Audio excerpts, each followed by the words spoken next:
ama elimu ya rohoni ni kama inafundisha utakatifu zaidi. Na utakatifu ni pamoja na kutotambiana. Lifestyle ya watu kama nyie mmeonyesha kuwa watu wabata sana, pombe kali sana, na kukata mkwanja kwenye public. Yani mna nini mnafundisha jamii pengine? Okay, mimi kama mimi ambaye tayari niko katika jicho la tatu, kama nina mali na pesa, hakuna sehemu ambayo inanifanya mimi niwe na masharti kwamba nisifanye kitu fulani. Lazima nionyeshe watu kwamba mali unayoipata unaruhusiwa kufanya chochote kile. Lakini unatuambia kwamba elimu hii ni siri pia. Utaki kutuambia chanzo cha utajiri na fedha zako.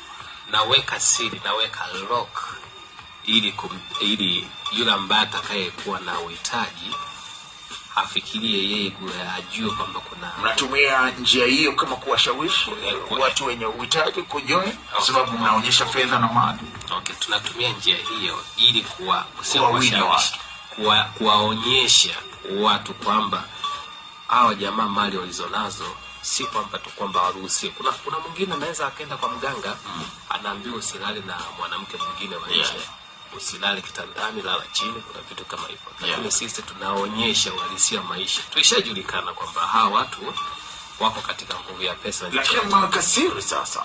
Hiyo siri ambayo tunaiweka sisi ya kukuchallenge wewe ili tutambue akili yako iko wapi. Kwa sababu sisi hatupokei machizi, tunapokea watu ambao wako bright.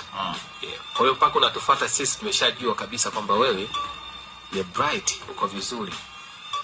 Yule ambaye atakaa na siri kwamba mbona mimi sielewi, basi tulishatambua kabisa wewe akili yako kidogo haiko bright, sio mwenzetu, haiko bright. Lakini yule ambaye ubongo wake umekamilika, lazima atakufuata, atakwambia bwana, mimi nishatambua nguvu ya pesa na jicho la tatu, kuna 1 2 3, naomba nielekeze. Atakufuata. Why mambo mengi tunapenda kuyaweka siri? Binadamu ameumbwa kutawala. Kwa maana ili utawale, cha kwanza ni uweze kutawala asili yako mwenyewe. Yani nimebeba nguvu ya kuandika, nimebeba nguvu ya kufanya kafara, nimebeba nguvu ya pete, lakini unabeba nguvu ya mabadiliko. Yani hizi process usipozipitia hautaka ukafanikiwa duniani. Mimi sina shida na hilo. Shida yangu iko hapa na pengine jamii inapata tatizo kwenye hili. Mnasema nguvu hii ni kama siri fulani. Sosi yake ni kama mtaki kuiweka wazi. Na ni jambo linalozalisha maswali mengi kwa umma, kwa jamii nzima kwa ujumla. Lakini mko tayari kutuonyesha matokeo ama mafanikio, fedha, bata na kadhalika, magari, nini, papakali. Tunajiuliza, mnapotushawishi tujiunge kwenye chama pengine kwa kufuata hizo fedha na mali, na ndio uhitaji wa vijana wengi, nyie mnafaidika na nini pengine mimi ninapojiunga?